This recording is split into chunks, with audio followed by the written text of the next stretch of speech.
In the name of the Father, and of the Son, and of the Holy Spirit. Amen.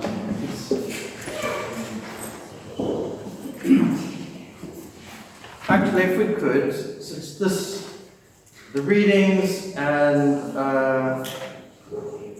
my sermon, I suppose, are about prayer, could we say the Lord's Prayer, just to have it in mind, as we see it on page 9 in here. We usually sing this, but we'll say it with these words. Our Father in heaven, hallowed be your name. Your kingdom come, your will be done, on earth as in heaven. Give us today our daily bread. Forgive us our sins, as we forgive those who sin against us. Lead us not into temptation, but deliver us from evil. For the kingdom, the power, and the glory are yours, now and forever. Amen. If people are going to know anything about Christian worship, even if they haven't been to church for years and years, one thing they often hang on to is the Lord's Prayer. And I see this. I do funerals or weddings or even baptisms sometimes. People actually know it from memory. It's just there as part of what we do. And if you've had someone in your family, or someone close to you who's suffered from Alzheimer's, and you are at church with them, that's one of the things that with prompting can often come back. It just is sort of ingrained in who we are and what we do. And when we say the Lord's Prayer, and very often we do that if we're in worship, we don't necessarily dwell on the meaning of each phrase, though more often than not, it just becomes a part of us, and we're living it out, whether actually focusing on each particular meaning and word.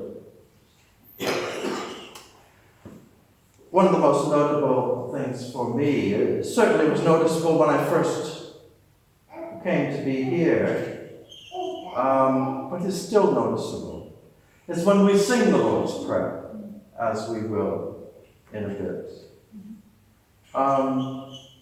It has something to do with the music, with the introduction that Andrew gives. It puts us into a place where we're truly focusing on that prayer. And because of its pace, we can, if we choose, reflect on those phrases as we sing through it. And even if we don't do that, it becomes a time of meditation in our liturgy. A pride of place, really, as we prepare ourselves to receive communion. But just a few words on the structure of the Lord's Prayer. It's very simple, and perhaps this is why people remember it so well. The things it asks for are very practical, and they address everyday concerns. Three things, really, are the body of the prayer. Give us bread every day.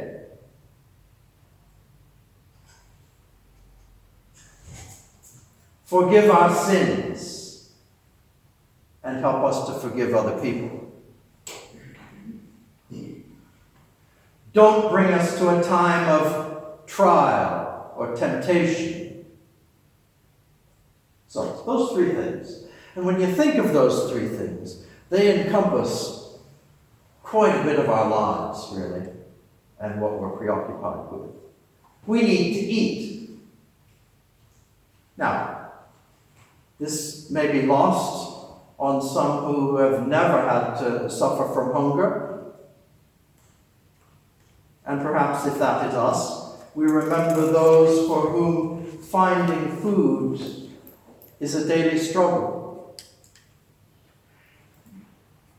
This simple phrase is connected to so much in our lives that we need when we say, "Give us our daily bread."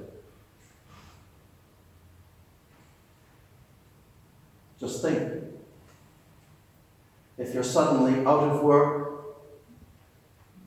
or can't work, made redundant, or circumstances change so that you're unable to prepare food, suddenly this becomes very real. Give us today our daily bread. Where's it going to come from? It's an issue. We turn to God for sustenance. And even if this is never an issue for us, it is a prayer of thanksgiving for what God has provided in giving us our daily bread. The second petition, we need to be forgiven and we need to forgive. Both very hard sometimes. There are so many situations, sometimes more than once in the course of a day. Why on earth did I say that to that person? It was judgmental, it was hurtful, I didn't mean to, but that's very much how it could have come across. Forgive me, Lord. On the other side, why is my life so complicated at the moment? Why are people seeming to gang up on me in a way? Forgive me, Lord, but why are you not doing more in my life? We are given for, well, it's not really comic relief, but some relief in that Old Testament reading, if you remember, the one that Linda read. Sodom and Gomorrah have this reputation for being the most horrible place on earth, very sinful, and God is going to come and see what's going on there. And Abraham has this special relationship, so he's talking to God about this. And it's a serious conversation, but the way it unfolds is a bit humorous and maybe the kind of thing we might want to do from time to time. Well, yes, Sodom and Gomorrah is a horrible place, but God, there are some righteous people there. So, if in all the people who live in Sodom and Gomorrah, there are 50 that are good people, and they've lived according to God, surely you're not going to just decimate the whole place. Aren't those 50 people worth something who have been faithful to you? And so God in this conversation says, yes, of course, I'll forgive. And Abraham comes back once again, well, what about 45? And then 30, what if 30 are still righteous? And God goes all the way down the list, down to 10. I don't think it goes below that. But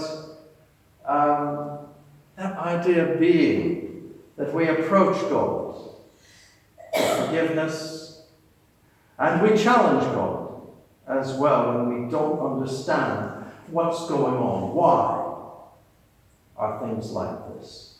And that becomes a very serious prayer for us sometimes.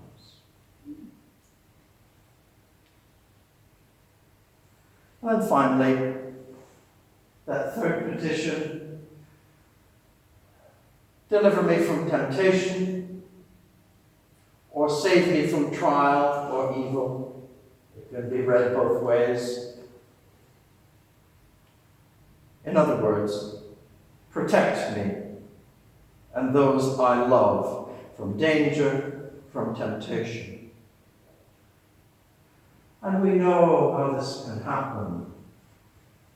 In the most comfortable and safe surroundings for us, suddenly bad things can happen. And probably most in those kinds of settings, because we don't expect anything bad to happen. That's where we feel safe, where we trust people. And suddenly we're in a dangerous jungle of some sort. So we know this can happen.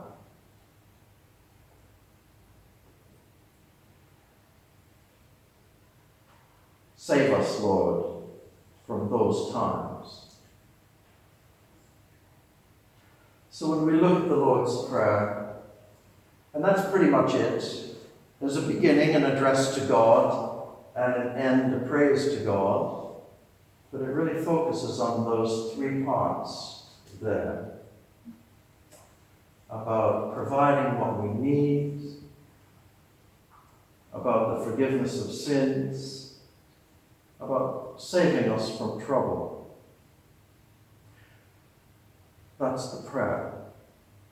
And we will come up with other prayers in our lives, other ways of expressing our relationship with God.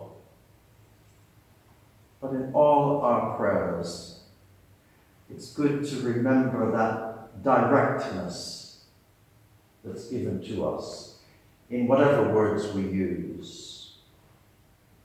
We don't have to go through this long, convoluted, polite conversation in addressing God. Respectful, maybe, but we get to the point. And this is a problem with people who, especially fairly new to faith. How do I pray? I can't make up these wonderful, beautiful prayers and put all this language together so it's a beautiful offering to God. That's not what's required. Direct petitions. And the Lord's Prayer is one of our best examples of it.